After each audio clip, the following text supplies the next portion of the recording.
after being betrayed, poor wife, left with her son.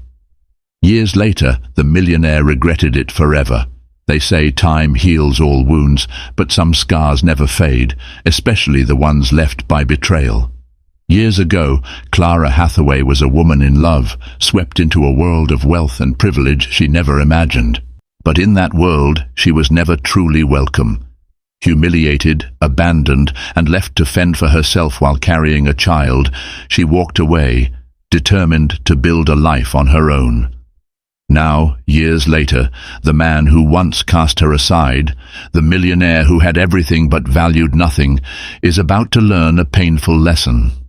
Because fate has a way of turning tables, and when he finally comes face to face with the woman he wronged and the son he never knew, he realizes the greatest regret of his life wasn't losing his fortune. It was losing them. But is redemption possible? Or are some betrayals too deep to forgive?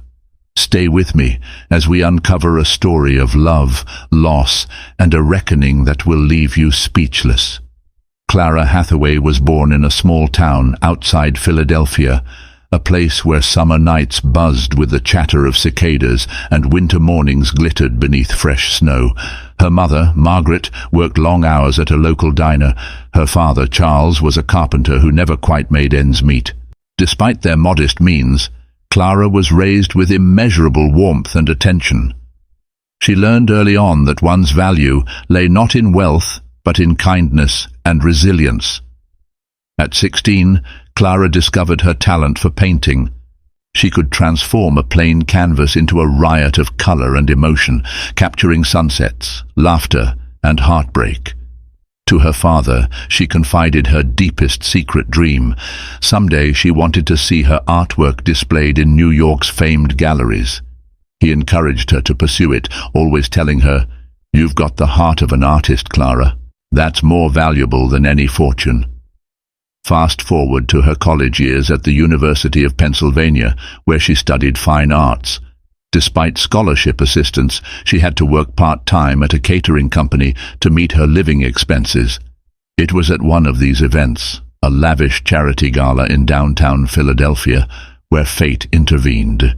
She was on the serving staff that evening, wearing a plain black uniform with a crisp white apron. Meanwhile, Alexander Sterling, who everyone called Alex, was in attendance with his equally affluent friends. He was a young entrepreneur from a rich Boston family, heir to the Sterling Industries empire. With sleek, dark hair and a confident smile, he carried an aura of effortless aristocracy. At that time he was 28, fresh from a triumphant business venture that netted him millions overnight. Alex was bored by the typical crowds at these high society events. Then his gaze landed on Clara, who was quietly serving champagne. Something about her delicate poise, the way she seemed comfortable in her own skin, even while hustling with a tray of glasses, captured his attention. She wasn't trying to impress anyone.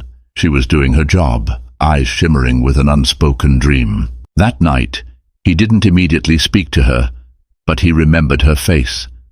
An unexpected pang of curiosity gnawed at him. Days later, as if orchestrated by destiny, they crossed paths in the university courtyard. Clara, carrying art supplies, collided with him by accident. Charcoal sketches went flying into the wind. Alex knelt to help her gather them, and that fleeting moment crystallized something. A warmth in Clara's eyes contrasted sharply with the circle of opulence he was accustomed to. A conversation sparked, kindled by genuine interest. Their connection felt natural, like two pieces of a puzzle. Not long after, Alex asked her out for coffee. Clara, initially hesitant, finally agreed. Thus began a whirlwind romance that no one could have predicted, the up-and-coming millionaire and the down-to-earth artist. Their early relationship was woven with stolen kisses between classes, late-night walks by the Squealkill River, and confessions about their dreams for the future. She taught him how to see beauty in small things, while he introduced her to a world of infinite possibility and, admittedly, infinite temptations. In the eyes of the world, they were an odd pair, but in each other's eyes they found a perfect fit. Neither could foresee the heartbreak and public humiliations that would come. Not in those early days when love seemed invincible beneath the star-swept sky. A year into their relationship, Clara began to see small fissures in Alex's otherwise flawless facade. While he showered her with gifts, a silver bracelet for her birthday, tickets to exclusive art shows, romantic weekend getaways, there was a guarded intensity lurking beneath his charm. He was fiercely ambitious, constantly surrounded by wealthy friends and business associates who had grown up in the same privileged circles. Clara found herself struggling to keep her footing in that environment. She was a self-made spirit, used to living frugally and working 2 part-time jobs. The ostentatious parties, the designer clothes, and the expensive champagne often felt alien. She tried her best to adapt because she loved Alex, and at times she couldn't help but feel like she was living in a dream, her new life a stark contrast to the diner in her hometown. However, she noticed that whenever Alex introduced her to his associates, an undercurrent of skepticism floated in the air. His friend group included names like Gregory "Greg" Ridley, the heir to a real estate empire, and Sabrina Marchant, a glamorous investor known for her strategic mind and predatory flair in business deals. They would smile politely at Clara, but she sensed their silent judgment. "She's not one of us." It didn't help that Clara was fiercely independent and unwilling to let Alex pay her bills. When he insisted on buying her a brand new BMW for her 21st birthday, she politely declined. "I can't let you do that," she said softly, hoping to appease his pride. "I can't even afford the insurance." The tension spilled over during an after-party at Alex's penthouse suite in New York. Clara witnessed Alex stress out over the slightest thing, like if a waiter brought the wrong brand of sparkling water. She also overheard him on a heated phone call with an investor, using cutting words that alarmed her. She approached him afterward, concern etched on her face. "Are you okay?" He brushed her off with a forced smile. "Just business. You wouldn't understand." That one line stung. You wouldn't understand. It implied an intellectual or experiential gulf that set them apart. She swallowed her hurt, attributing his brusqueness to business pressure. But the cracks had begun, hairline fractures in a seemingly robust relationship. In a quieter moment, Alex confessed his frustration about his father's looming presence. "I have to prove myself, Clara," he said. "My father thinks I'm just coasting on the sterling name." This vulnerability opened a window into his insecurities. Suddenly Clara understood. Alex's arrogance was partly armor to hide a fear of not being good enough. She tried to reassure him, saying, "You're talented, Alex. You have everything you need to succeed on your own." But sometimes no amount of reassurance can fill the void of self-doubt. Life went on, with fleeting moments of joy overshadowing the creeping sense of disconnection. Clara painted, Alex hustled for bigger deals. They still found comfort in each other's arms at night, but beneath the surface, the first cracks in their gilded life were forming. Neither realized how deep those fissures would soon become. By the time Clara graduated, their relationship had evolved into an engagement. Alex proposed in the courtyard where they first met, presenting a stunning ring that glistened in the afternoon sun. Tears of happiness spilled down Clara's cheeks as she said yes. She thought it was the happiest day of her life, a promise that their love would weather any storms. They scheduled a wedding for the following spring at a luxurious vineyard estate owned by Alex's acquaintance, Sabrina Marchant. It was to be a grand ceremony with hundreds of guests, business moguls, celebrities, and politicians. Word traveled in social circles. The young sterling scion was marrying an art school graduate of humble background. In the months leading up to the wedding, Clara frequently felt like a fish out of water. Under the guise of offering help, Sabrina took it upon herself to criticize nearly every choice Clara made for the wedding.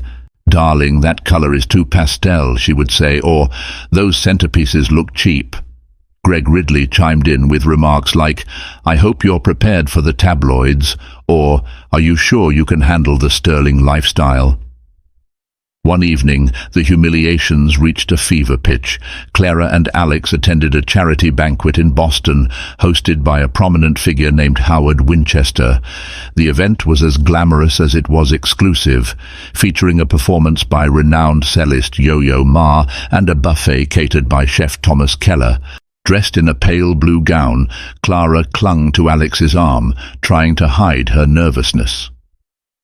During dinner, an influential gallery owner named Meredith Walton approached their table. Clara had spent months yearning to meet someone like Meredith, hoping to secure a chance to showcase her art. Sensing an opportunity, Clara politely introduced herself, heart pounding. But before she could finish her sentence, Sabrina slid into the conversation, overshadowing Clara with boastful chatter. "Oh, Clara's art is nice," Sabrina said, her tone dripping with condescension. "She's got a lovely hobby, but her real focus, of course, is preparing for her new life as Mrs. Sterling." Laughter rippled around the table, though some guests shifted uncomfortably in their seats. Clara's cheeks burned. She looked to Alex, hoping he would speak up, yet he remained silent, offering her a tight smile that seemed to say, "Let it go." Later, when Clara asked him why he hadn't defended her passion, he shrugged. "They didn't mean any harm. You can't be so sensitive." Hurt swirled in her chest. She felt minimized, cast aside as a mere accessory. The seeds of humiliation had taken root, each subtle jab or dismissive remark blossoming into bruises on her self-esteem. She tried to brush them off, told herself love and patience would prevail. But a small, insistent voice in her mind asked, "What if this is my life from now on?" She pushed that question aside, burying it beneath wedding plans and the dream of a happy future. Yet deep down, Clara began to realize that the wealth and influence surrounding Alex were not just gilded frames. They could also be chains, locking her into a world she never asked to enter. When the wedding day finally arrived, it was a sight to behold. The vineyard estate boasted rows upon rows of lush grapevines, an elegant pergola adorned with white roses, and a gentle spring breeze that carried a hint of lavender. Clara wore a gown embroidered with delicate lace, her hair styled in a soft chignon. Alex, in a tailored black tuxedo, looked every bit the dashing groom. From the outside, everything was perfect. Their vows, exchanged under a bright sky, brought tears to many eyes. Clara felt a wave of love and hope, as if the humiliations and judgments of the past months had dissolved under the promise of a new beginning. Alex squeezed her hands and whispered, "I love you." In that moment, she believed him wholeheartedly. But the reception that followed signaled the turning point. The exuberant celebrations included a cocktail hour, a 3-course dinner, and a band playing jazz standards. Among the well-wishers were many from the highest rungs of society. Yet overshadowing the joy was a sense of competition and scrutiny. Every table buzzed with rumors about business deals, about who wore what designer label, about who was next in line for a board position. Clara felt more like a hostess to the wealthy crowd than a bride meant to be celebrated. Late into the evening, Alex's father, Lawrence Sterling, made a speech. He was a towering figure in a midnight blue suit, his hair silvered with age. Clearing his throat, he raised a glass. "A toast to my son and his lovely bride," he began, maintaining the veneer of paternal warmth. He extolled Alex's business achievements, commending the young man's instincts and cunning. Then he added, almost as an afterthought, "And of course, we welcome Clara into our family. May she be an excellent companion to Alexander and, someday, a wonderful mother to his children." The wording was subtle, but Clara felt a slap of reality. She wondered, is that all I'm meant to be? A companion and a mother? Not a passionate artist with dreams of my own? From that night onward, Alex changed in small but significant ways. He grew more distant, immersing himself in expanding his empire. Their honeymoon was postponed due to pressing business matters. When Clara asked if they could still go for a shorter trip, he refused, saying, "We can't take half measures. I'll make it up to you." At first, Clara tried to be understanding. She painted in her new studio, a wedding gift from Alex, grateful for the chance to create. But the sense of disconnection nagged at her. Their intimate moments were overshadowed by his phone calls, dinners were rushed affairs, and he often returned home so late that she was already asleep. Then came the day she discovered she was pregnant. Clara felt joy surge within her. A new life was growing in her womb. She imagined a child who might inherit her artistic flair or Alex's quick mind. She hoped this news would draw them closer, heal the distant cracks that threatened to break them apart. But as she would soon find out, a new chapter of vulnerability and heartbreak was about to unfold, one that would test her strength in unimaginable ways. Pregnancy brought changes Clara hadn't anticipated. She experienced morning sickness, fatigue, and a roller coaster of emotions. Yet her excitement remained steadfast. She planned how the nursery would look: soft pastel walls, a handmade mobile, and whimsical watercolor paintings. She tried to share these hopes with Alex, but he was more concerned about scaling up his next acquisition. "We'll hire the best decorators," he said absently. "Don't stress yourself." Often Clara found herself alone in the Sterling mansion, the echo of her footsteps magnified by the emptiness. She confided her fears in Margaret, her mother, who offered gentle words over long phone calls. "You have to stand up for yourself, honey. He's your husband, but that doesn't mean you should lose your voice." When she was 6 months pregnant, Alex organized a business event at their home to showcase new developments under Sterling Industries. Among the attendees were Sabrina Marchant, Greg Ridley, and numerous corporate elites. Despite Clara's condition, Alex insisted she host the event to show the family side of Sterling's brand. That night, as servers circulated with champagne flutes and caviar, Clara tried her best to be the gracious hostess. But a guest, slightly tipsy, made a dismissive comment about Alex's charity case of a wife. Clara overheard it, her cheeks burning with humiliation. She glanced at Alex, hoping for some defense, some recognition that such a remark was unacceptable. Instead, Alex delivered the final blow. While speaking about the future of his company, he made an offhand joke, referencing the logistical challenge of an unexpected pregnancy, implying that fatherhood had caught him off guard at a critical time in his business. The crowd chuckled politely. Clara felt every muscle in her body tense. Tears blurred her vision. She retreated to a corner, physically ill. Instead of comforting her, Alex appeared irritated. "You're making a scene," he hissed, pulling her aside. "Can't you at least wait until the guests leave?" That was the moment something inside her snapped. She realized with crystal clarity that she, and now their unborn child, were nothing more than accessories in his carefully curated life. She packed a bag that very night, tears streaming down her face. The next morning, she told him she was leaving. His response was cold and laced with anger. "If you walk away now, don't expect to come crawling back," he said. Clara steeled herself.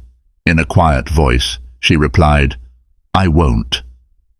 Divorce proceedings began swiftly. Alex's high-powered lawyers tried to keep the affair discreet, but rumors circulated.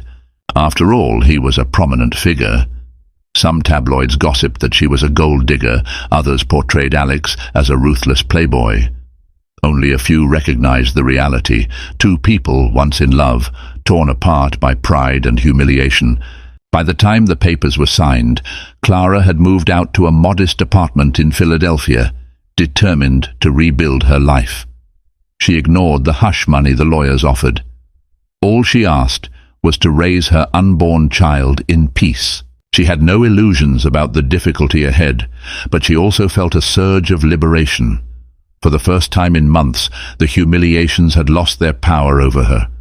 She was ready to stand on her own, for herself and her child. Late autumn leaves swirled around Clara as she stepped out of the courthouse. The final divorce decree rested in her trembling hands, marking both an end and a beginning. She was 7 months pregnant, yet somehow lighter. Freed from the stifling environment of Alex's world, she could finally breathe again. She moved into a small rented apartment in a neighborhood near Center City. It wasn't luxurious. The paint was peeling in a few spots, and the pipes clanged when water heated. But it was hers. She set up her easel by the largest window, where natural light poured in. Every morning she would make a cup of herbal tea, rest her hand on her growing belly and whisper, "We'll be okay." The struggle to regain her footing was real. She had to find a new job despite her pregnancy. Thankfully, a friend from art school, Jennifer Delgado, recommended her for a part-time teaching position at a community center. The pay was modest, but it allowed Clara to share her love of painting with children from disadvantaged backgrounds. She found solace in their joyful energy, in their bright eyes brimming with curiosity. At night, Clara painted. She poured her heartache and hope onto the canvas, exploring themes of metamorphosis, flowers breaking through concrete, birds taking flight. To her surprise, some of her pieces caught the attention of a small local gallery owned by an older woman named Rose Williams. Rose admired Clara's raw emotion, and soon Clara had her first local exhibit. Though it was a modest affair, it felt monumental to her. With each stroke of her brush, she rebuilt the fragments of her identity. Meanwhile, Alex was nowhere in sight. The only time she heard his name was through the occasional news snippet or social media post, touting Sterling Industries' latest triumph. While the tabloids briefly covered their divorce, interest waned when Clara refused interviews and Alex remained silent. Then came the day her water broke 2 weeks before her due date. Jennifer rushed her to the hospital. The delivery was neither simple nor painless, but after hours of labor, Clara gave birth to a healthy baby boy, whom she named Lucas. In her arms, Lucas's tiny fingers curled around hers, and Clara felt an overwhelming surge of love. Tears of joy mingled with sorrow that Alex wasn't there, but she pushed that thought away. This was her moment, her new beginning. Motherhood was a whirlwind of midnight feedings, diaper changes, and constant worry. But the first time Lucas smiled at her, all the exhaustion melted into pure adoration. She vowed to provide him with a life rich in love and creativity, even if financial struggles persisted. Days turned into weeks, and soon Lucas was cooing and kicking in his baby gym. Clara found a new routine. Teach painting classes at the community center in the morning, care for Lucas in the afternoon, paint at night when he slept. Each day brought small victories, Lucas rolling over for the first time, Clara selling a painting for a few $100s, and the glimmer of confidence returning to her eyes. Yes, life was harder now without the safety net of wealth. Yet in many ways, Clara felt more whole than she had in a long time. The humiliation from Alex's world still haunted her sometimes in her dreams, but each sunrise reminded her that she was free to pursue her own path, and that meant more than any fortune could buy. Lucas was the sun around which Clara's world now revolved. He had a head of dark hair, a cooing laugh, and eyes that sparkled with mischief. Even at just a few months old, he seemed alert to the colors and shapes around him, often babbling in delight when Clara painted. One chilly winter evening, as Clara gently rocked Lucas to sleep, she received a call from Margaret. Her mother was coming to visit. When Margaret arrived, she scooped Lucas up into her arms and showered him with grandmotherly affection. Margaret's eyes filled with pride at how her daughter had managed on her own. "You've done so well, sweetheart," she whispered, pressing a kiss to Clara's forehead. Still, the topic of Alex lingered like a ghost in the background. Margaret inquired politely, "Has he reached out?"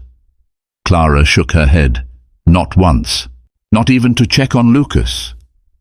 Her tone held sadness, but also resignation. She had made her choice, and she didn't regret it, at least not for her own sake. For Lucas, it was more complicated. She had once hoped that Lucas would know his father, but Alex's silence spoke volumes. In truth, Alex wasn't completely ignorant of Lucas's birth. He had been notified by his lawyers, who advised him on custody and support. Initially, Alex seemed content to settle everything through his legal team. Clara refused any large sums or monthly stipends. She worried that it might entangle her again in Alex's life on his terms. However, she didn't block him from acknowledging his child. She left that door open, hoping against hope that the father in him would care enough to walk through it. Time passed, and Lucas began to crawl. Clara took countless photographs of him, capturing every tiny milestone. She hung them on the walls, filling the apartment with memories instead of regrets. Occasionally, she posted a photo on social media, but only for a small circle of friends. She never tagged Alex, never sought his attention. Yet part of her still wondered, does he think about us? Behind the scenes, Alex was indeed thinking, though not in the ways Clara might have expected. He was consumed with regret, battling an internal war between pride and longing. He read every update his lawyer sent him about Lucas's progress. A part of him wanted to pick up the phone to see his son for the first time. But another part, hardened by arrogance, believed that if Clara had really cared, she would have told him directly and invited him in. He rationalized his inaction with the thought that she chose to leave, so it was on her to bridge the gap. And so, father and son remained separated by ego and past hurts. Clara, meanwhile, focused on survival and small joys. She found time to paint whimsical scenes of mother and child, eventually selling them in the local gallery. She poured every ounce of love into Lucas, determined to give him the childhood she wished she'd had, one filled with security, affection, and an appreciation for life's simple wonders. No matter how tired she felt, or how her bank account dwindled some months, Clara never wished to return to the Sterling mansion. She had escaped a life that suffocated her soul. In her cozy apartment, rocking Lucas to sleep, she realized she had discovered something priceless, a sense of self-worth that no amount of wealth could ever replace. When Lucas turned 1, Clara threw a small birthday party in her apartment, inviting a handful of close friends from the community center and her mother. The atmosphere was filled with laughter, balloons, and the scent of a homemade vanilla cake. Lucas squealed in delight as he smeared frosting across his cheeks, his bright eyes dancing under the soft glow of fairy lights strung up around the living room. The party also marked a turning point for Clara's career. Rose Williams, the gallery owner who had taken an interest in her art, approached her with an exciting proposition, a solo exhibit showcasing Clara's motherhood-inspired series. Clara could hardly believe it. This opportunity was a beacon of hope, proof that she could stand on her own 2 feet, artistically and financially. In the weeks leading up to the exhibit, Clara poured her energy into creating her most personal paintings. Themes of rebirth, redemption, and maternal love dominated the canvases. She depicted silhouettes of mothers cradling their infants against dawn skies, phoenixes rising from ashes, a visual metaphor for her own transformation. Lucas often played at her feet, giggling and babbling as she worked. Whenever she felt a pang of self-doubt, she would look at him and remember why she had chosen this path. On the night of the exhibit's opening, a modest crowd gathered in Rose's gallery. The walls were lined with Clara's paintings, each radiating a sense of vulnerability and quiet strength. Jennifer Delgado was there, as was Margaret, who proudly told anyone within earshot, "That's my daughter's work." Among the guests was a familiar name, Meredith Walton, the influential gallery owner Clara had once tried to speak to at the charity banquet in Boston. Meredith had heard buzz about a raw, emotive collection by a rising artist and decided to attend. She introduced herself to Clara, this time with genuine interest. "Your work moves me," Meredith said. "There's honesty here that's rare in the art world." Clara felt her pulse quicken. She recalled how different things had been when Sabrina Marchant had overshadowed her in that humiliating conversation. Now she stood on her own, with her paintings speaking volumes. By the end of the evening, Meredith offered to collaborate, perhaps even connect Clara with larger galleries in New York. Clara agreed to stay in touch, feeling gratitude and excitement bloom within her.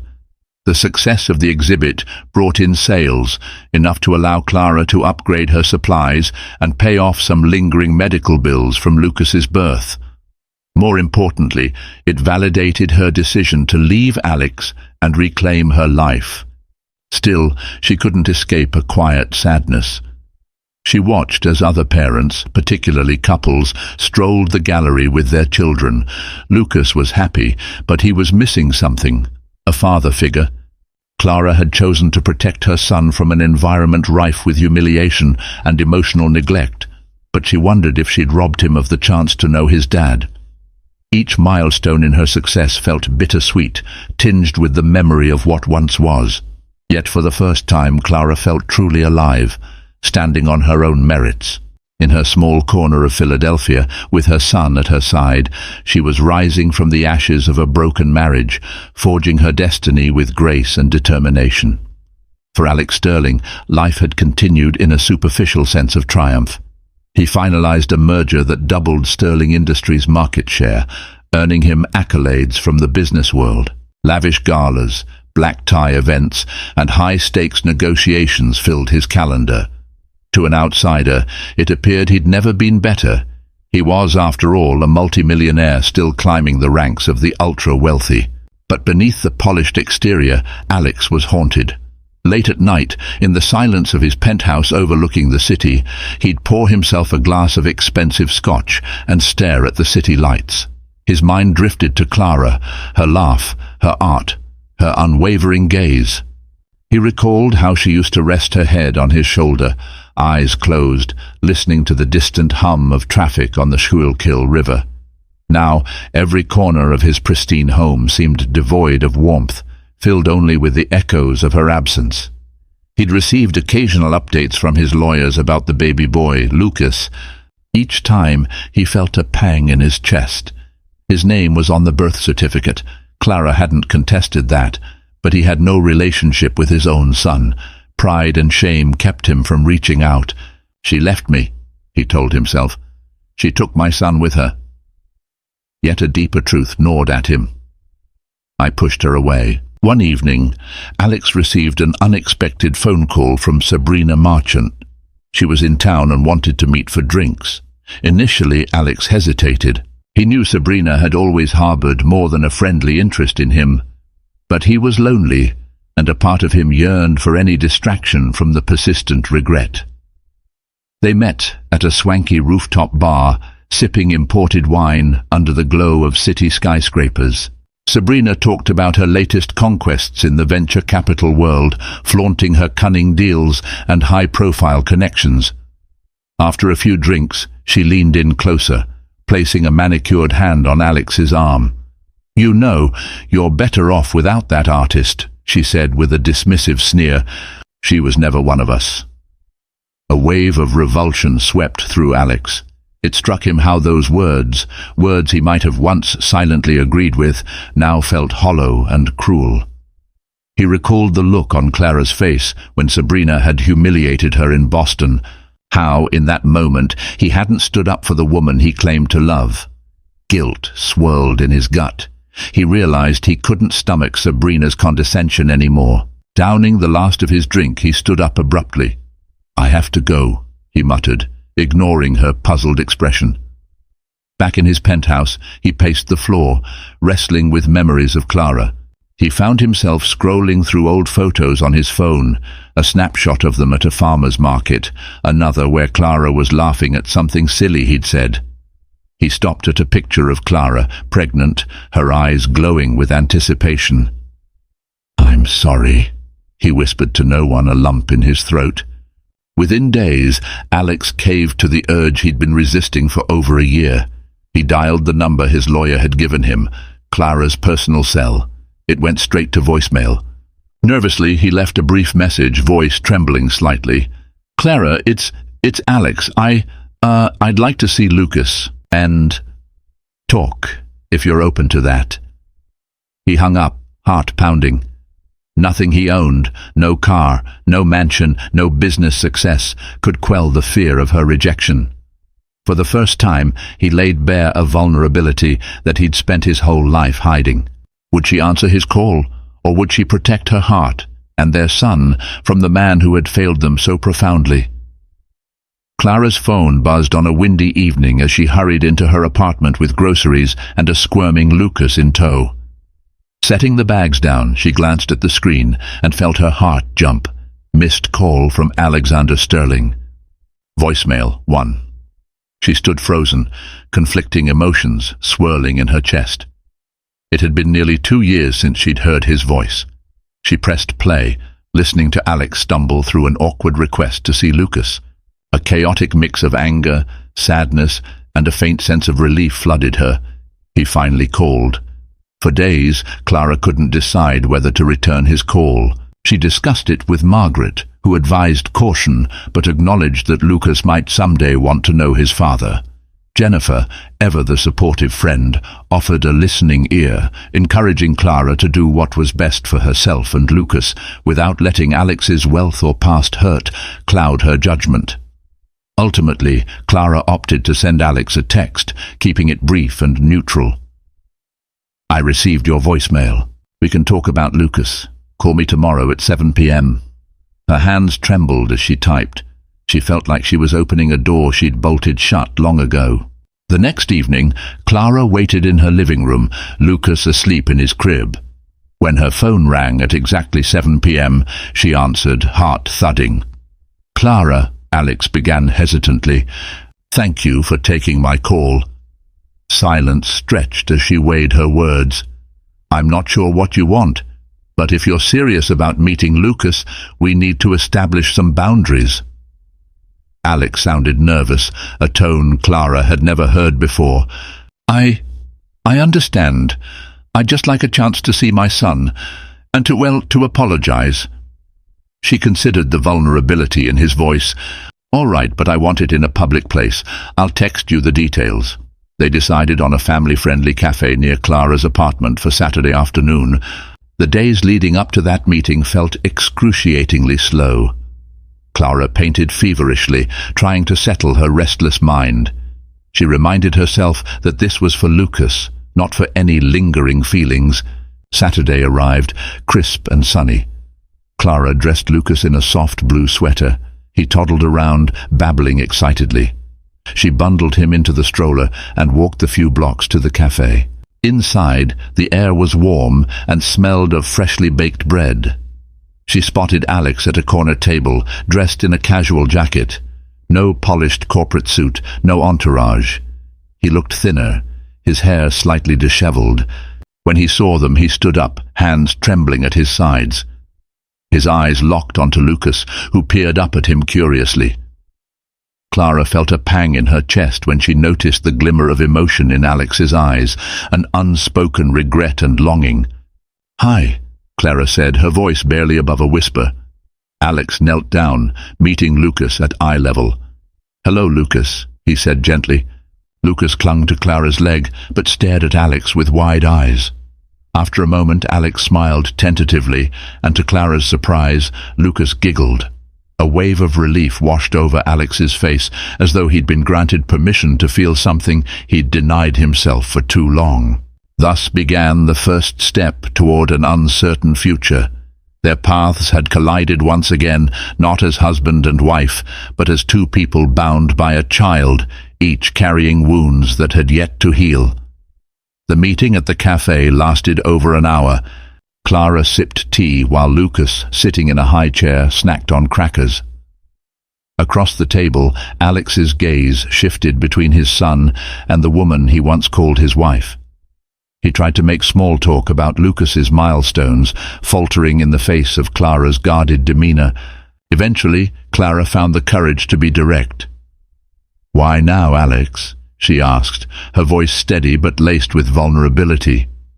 "You ignored us when I was pregnant, during Lucas's birth, his first steps. Why reach out now?" Alex swallowed hard. "I've thought about calling you every day. I was too ashamed and too stubborn." He rubbed the bridge of his nose. "I handled everything poorly, Clara. I know I can't change the past, but I want to be a part of Lucas's life, if you'll let me." She studied him, trying to decipher whether his remorse was genuine or just another flash of guilt that would fade.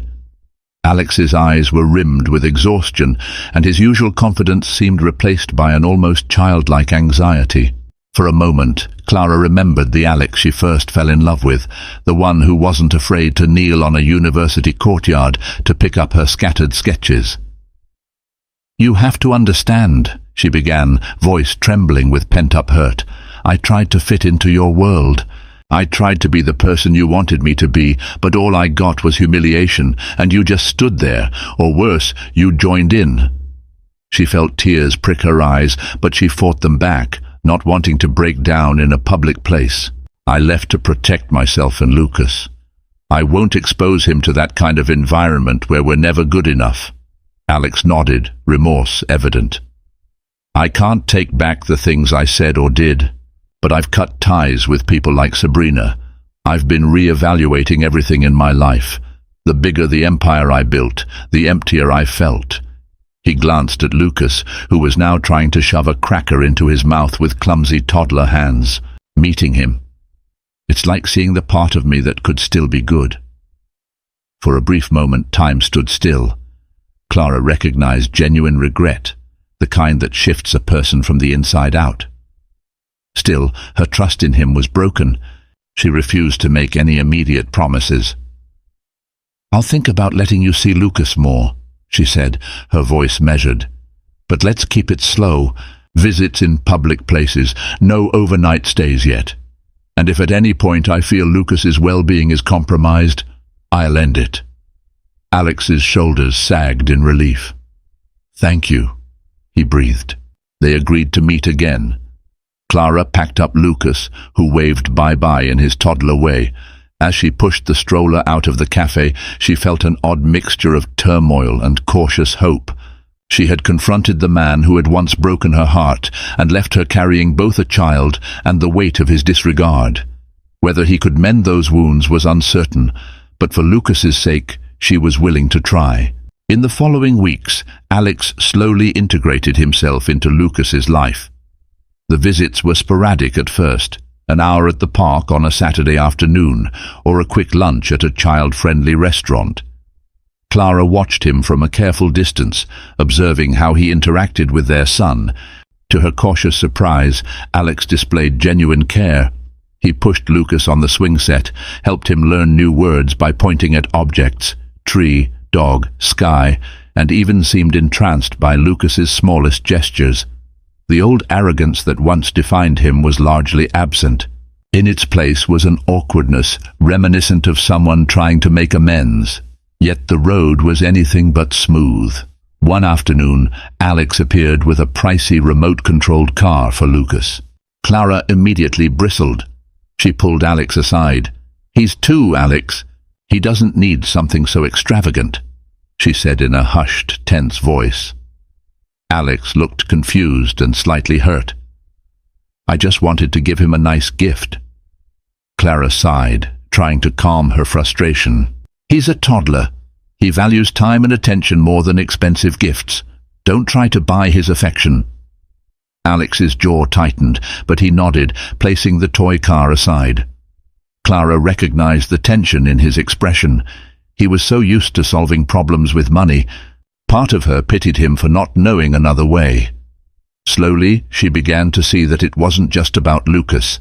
Alex was trying to learn to be a different man, and sometimes old habits died hard.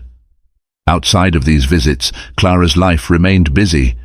Her artwork was gaining more recognition, and she juggled teaching at the community center with raising Lucas. Margaret visited often to babysit, giving Clara time to travel for potential gallery shows. On some nights, when Lucas was asleep, Clara would stare at her phone, half expecting a text from Alex. Though they spoke frequently about logistics, they never once delved into their relationship. Inevitably, the moment came when Alex asked, "Can I take Lucas to my place for a day?" He mentioned he'd baby-proofed his penthouse, ensuring every sharp corner and electrical outlet was secured. Clara hesitated. The idea of Lucas in the environment that had once suffocated her brought back painful memories, but she also sensed that keeping Lucas away forever wasn't fair to either of them. "All right," she said slowly, "but just for the afternoon. and I want to come with him the first time to make sure everything's okay." The day they visited Alex's penthouse, Clara felt a swirl of emotions. The modern decor, the floor-to-ceiling windows overlooking the city, everything was painfully familiar and yet distant. She remembered countless nights here, feeling invisible, overshadowed by Alex's social circle. But this time, no crowd of wealthy friends awaited her. Instead, it was just Alex, who had a nervous energy about him as he greeted Lucas. She walked through the rooms, verifying that indeed the sharp corners were padded, the electrical sockets covered. The fridge was stocked with child-friendly snacks, and there was even a small corner filled with stuffed animals and building blocks. Alex had clearly made an effort. Despite the tension in the air, Clara was struck by a sense of possibility. People could change, given the chance and the will. She didn't know if she was ready to forgive Alex for all his past wrongs, but she recognized that he was trying. Maybe that counted for something. Nevertheless, she reminded herself, trust was a fragile vessel, easily shattered and painstakingly repaired. The question that lingered in her mind was whether their fractured bond could ever truly be mended. Months passed, and Alex became a regular part of Lucas's life. Saturdays were spent at the park or the children's museum. Wednesday afternoons, Alex would drop by the community center after Clara's classes ended, offering to help carry her supplies or simply watch Lucas color with crayons. Over time, Clara could see the bond forming between father and son. Yet the dynamics between the two adults remained fraught with unspoken feelings. Their conversations revolved around Lucas, his preschool options, his new favorite foods, the adorable drawings he made. They carefully skirted around their past relationship, though the tension between them was palpable. One rainy evening, after they had taken Lucas to a puppet show, Alex offered to drive Clara and Lucas home. Lucas dozed off in the back seat, lulled by the patter of raindrops on the window. As Alex pulled up in front of Clara's building, he hesitated. "Could I come up for a minute? I'd like to help put Lucas to bed, if that's okay." Clara bit her lip, torn. She finally nodded. "All right, but just for a minute." Inside, Alex gently carried Lucas to his small bedroom, tucking him into his toddler bed.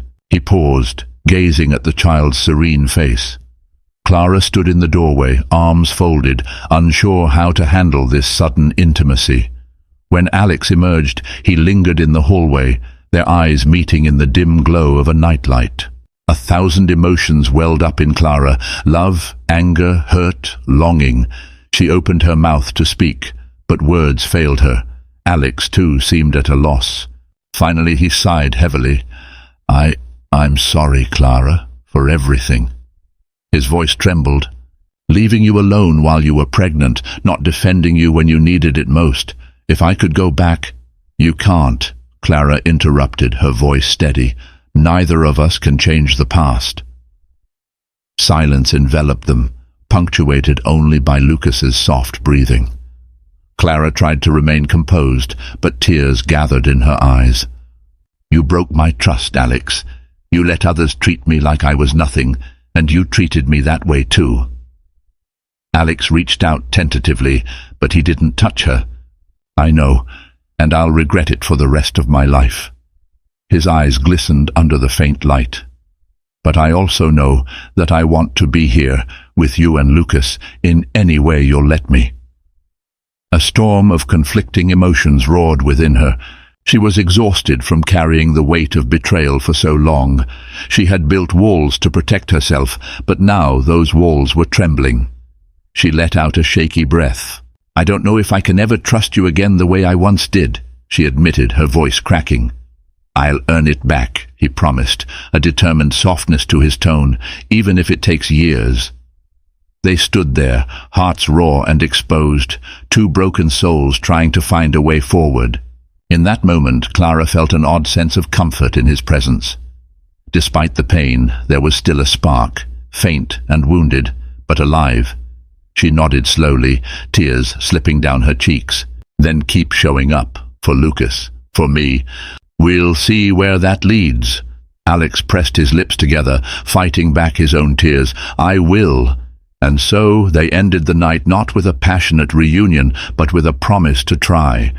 Sometimes the path to mended hearts begins not with a grand gesture, but with small steps born of genuine remorse and cautious hope. Over the next year, the delicate dance between Clara and Alex continued. Their progress was marked not by dramatic declarations, but by incremental shifts in how they treated each other, how they learned to co-parent, and how they faced the remnants of their shared past. Alex began attending Lucas's preschool events. At first, he would sit in the back row, cautious not to overstep, while Clara hovered protectively near their son. Over time, teachers and other parents grew used to seeing them together, albeit not as a traditional couple. Lucas's face lit up whenever both Mommy and Daddy appeared at the same event. The child's obvious joy pulled them closer in ways neither anticipated. Clara's art career continued to blossom. Her exhibit with Meredith Walton in New York was a modest triumph, garnering positive reviews in a few reputable art magazines. She found herself being commissioned for bespoke pieces, portraits, custom murals, and even a collaboration with a local non-profit to create a mural depicting family unity in a struggling community. Through her art, she channeled not just her pain, but also her healing. Alex, for his part, made conspicuous efforts to distance himself from his former social circle. He resigned from exclusive clubs where Sabrina Marchant and Greg Ridley reigned supreme, opting instead to invest his time and capital in philanthropic ventures. He funded scholarships at community art centers. He launched an initiative to develop affordable housing in Philadelphia's underserved neighborhoods. Though part of his motivation was altruistic, another part was personal. He wanted to become a man worthy of Clara's forgiveness, or at least her respect. In time, Alex also reached out to Margaret, inviting her over for a cordial lunch. The conversation was polite, laced with the awkwardness of two people who had once been family and were now working toward mutual understanding. Margaret was cautious but civil, recognizing that Alex was, indeed, making an effort to atone. An unexpected twist came when Clara was invited to showcase her work at a high-end art festival. The venue, a sprawling estate in Napa Valley, a location that stirred memories of her ill-fated wedding. When she hesitated to accept, Meredith Walton encouraged her to embrace the opportunity. "Your art deserves that stage, Clara. Don't let old wounds rob you of new victories." After weighing her options, Clara agreed, deciding that facing her painful memories might help her move forward. As the festival date approached, she learned the estate hosting the event was none other than one owned by the Marchant family. Sabrina was rumored to be involved in the festival's planning. The prospect of seeing her again made Clara's stomach churn, but she pushed aside her discomfort in favor of professionalism. Alex found out about the show and, without hesitation, offered to accompany Clara and Lucas for support. At first, she refused. She didn't want any drama overshadowing her art. But as the date loomed, Clara recognized that having Alex there to watch Lucas would free her to focus on her exhibit. Reluctantly, she agreed. When they arrived in Napa, the air was thick with tension. The vineyard sprawled across rolling hills, the vines heavy with ripening grapes. Clara couldn't help but recall her wedding day, the same sweet scent of grapes in the air, the same manicured rose. This time, instead of wearing a bridal gown, she wore a simple linen dress, splattered with paint. In her arms was a portfolio of new pieces, reflective of her evolution, both as an artist and a person. She quickly set up her station. The festival drew in wealthy patrons, gallery owners from across the country, and socialites who loved to flaunt their taste for culture. Among them was Sabrina Marchant, who glided through the crowd in a sleek designer dress, exuding the same arrogant confidence as ever. Sabrina paused at Clara's display, her gaze flicking over the paintings with a detached curiosity. "You've improved," she remarked, a note of patronizing surprise in her voice. "I suppose motherhood can inspire creativity in some women." Clara steadied her breath, determined not to let Sabrina's condescension unravel her composure. Before Clara could respond, Alex stepped into view, Lucas in tow. The sight of Alex beside Clara seemed to jolt Sabrina, her usual cool demeanor cracking for a moment. She plastered on a grin. "Alex, darling, I didn't expect to see you here, and with the family no less." Lucas sensed the tension and clung to Clara's leg. Alex, voice calm but firm, replied, "I'm here to support Clara. This is her show." Sabrina's eyebrows rose. "Is that so? Well, how domestic of you." Her gaze drifted to Clara's ringless hand, a smirk playing on her lips as though to remind them all of the past humiliation. Clara felt the old sting, but she met Sabrina's gaze evenly. "Thank you for hosting such a wonderful festival," she said politely, refusing to be goaded into conflict. She reminded herself that she was no longer the shy, easily intimidated woman Sabrina had once belittled. After an awkward silence, Sabrina retreated to mingle with other guests. Alex placed a reassuring hand on Clara's shoulder. "You okay?" he asked quietly. Clara nodded, exhaling. "Yes, I am." She realized the words felt true. She was okay. Seeing Sabrina no longer held the power to devastate her. She'd grown stronger, armed with self-worth and the knowledge that her art and her life could stand on its own. As the festival progressed, Clara's booth attracted genuine interest. A few collectors expressed intent to purchase her paintings. One of them was a famous musician, evidently struck by the raw emotion in her work. Another was a seasoned art curator from San Francisco, who invited Clara to join a group exhibition. By the end of the day, Clara had sold 3 of her pieces, netting more in a single afternoon than she used to earn in a month. She felt a dizzying mix of pride and humility. When Lucas raised his arms, demanding to be carried, Clara scooped him up and kissed his cheek. This was the life she'd fought for, a balance of motherhood, artistic fulfillment, and emotional independence. Alex, who had been standing by with a quiet smile, approached after the curator left. "Congratulations," he said. "I'm proud of you." Something about his tone made Clara look up. She saw tears brimming in his eyes, tears of genuine admiration. For a moment she felt the rush of old emotions, how she once believed in a future with this man, yet she also remembered the heartbreak he'd caused. Still, she allowed herself a small, grateful smile. "Thank you," she replied. "That means a lot." That evening they attended a private reception for participating artists. Lucas stayed at the hotel with a trusted babysitter. Guests mingled under strings of fairy lights, sipping wine and sampling canapes. The afterglow of her successful day lingered around Clara, giving her a buoyant confidence. Alex hovered near her, engaging in light conversation about her artwork. When the event ended, they found themselves walking along a moonlit path between the grapevines, the night air fragrant with ripe fruit. Soft music floated from the distance, and the sky was ablaze with stars. Clara paused by a wooden fence, gazing out at the vineyard under the silver glow of the moon. The memories of her wedding day, of humiliations endured in this very environment, resurfaced.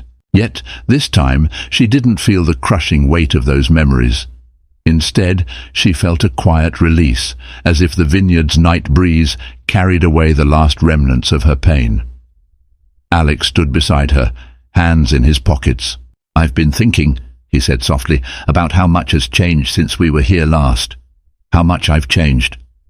She turned to him, caught off guard by his earnestness. He continued, voice tremulous. "I was so blind, Clara. Obsessed with proving myself, with living up to my father's expectations. I didn't realize I was stomping on the very love that gave my life meaning." Clara's throat tightened. "We both made choices," she said, her voice steady but laced with emotion. "I'm grateful for Lucas, but the pain we went through, sometimes it still feels so fresh." Alex nodded.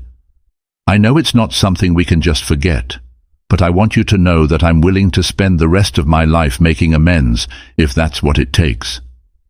Silence enveloped them, punctuated by the quiet hum of insects in the vineyard. Slowly, tentatively, Alex reached for Clara's hand. She didn't pull away. The warmth of his touch sent a cascade of emotions through her: regret, longing, affection, and an ever-present caution. She looked down at their hands, remembering how once upon a time their fingers entwined so naturally.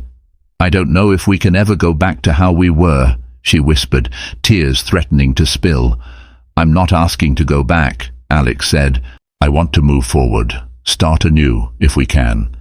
Even if it's just as co-parents who respect each other. But if there's a chance, even the slightest possibility, that we can rebuild something, I want that chance." Clara let out a shaky breath. "I'm scared. Our history it's messy." He nodded, eyes glimmering. "I'm scared too, but it's a good kind of fear, like stepping onto a stage to perform something meaningful." She closed her eyes, letting the moment sink in. The memory of his earlier betrayals was still there, but so was this raw, honest version of Alex, who had spent the past year proving that he could be better. She had seen him cradle Lucas with care, volunteer at the community centre, support her art career without overshadowing it, apologize to Margaret, actions that spoke louder than any words. When she opened her eyes, she found him watching her, breath held. She gave the faintest nod, exhaling softly. "Let's see where this goes, one step at a time." A tear slipped down Alex's cheek and he gently brushed it away, a soft laugh escaping his lips. He pulled her into a careful embrace, as though he might scare her off if he held on too tight. She rested her head against his shoulder, inhaling the faint scent of his cologne, mixed with the sweet vineyard air. In that quiet moment, they weren't the broken couple they once were. They were two people forging a path toward redemption and, possibly, rediscovering love. In the months that followed, Clara and Alex navigated a new phase of their relationship. They saw a counselor together to address their past traumas, learned how to communicate without letting bitterness devour them. They fell into a rhythm of co-parenting that gradually blossomed into genuine partnership, and then something deeper. Their reconciliation didn't happen overnight. Clara insisted on maintaining her independence. She refused to move back into Alex's penthouse until she was certain this was what she wanted, not just what felt familiar. Alex respected her wishes, suggesting only that he spend more time in her apartment so Lucas wouldn't have to shuttle between two homes constantly. In the years to come, they built a life grounded in shared purpose. Clara opened her own art studio, mentoring young artists who faced financial barriers, much like she had in her youth. Alex continued to expand his philanthropic work, pouring resources into educational programs and community developments. Lucas grew up surrounded by a blend of creativity and compassion, learning that success meant more than money. It meant empathy, perseverance, and the courage to rectify one's mistakes. On quiet evenings, Clara and Alex often sat together in her studio. She painted, and he read or tinkered with business proposals on a tablet. Every so often he would glance up, catching her eye with a smile that said, "I'm grateful." She would smile back, painting a bright new stroke of color that symbolized hope on a canvas that was once filled with sorrow. And that, perhaps, was the truest form of a happy ending. Not a perfect life, but a real one, where two flawed individuals, bound by love and redemption, found the courage to forgive, to grow, and to create a future that honored the pains of the past without being defined by them. They had learned that sometimes the greatest fortune in the world lies not in riches or social standing, but in the fragile, resilient connection between two hearts, and the child who made their love story worth saving. And so, Clara and Alex's journey wasn't about rewriting the past. It was about rebuilding the future, one step at a time. From betrayal to redemption, from heartbreak to healing, they discovered that true love isn't just about grand gestures or second chances. It's about growth, accountability, and the courage to make things right. But what do you think? Can love truly conquer all? Would you have given Alex another chance, or was Clara's decision too forgiving? Let me know in the comments below. And if you enjoyed this story, make sure to subscribe and turn on notifications so you never miss another powerful tale. There are more stories coming, filled with drama, twists, and life lessons that will keep you on the edge of your seat. Hit that like button, share this video with someone who loves a good redemption story, and I'll see you in the next one.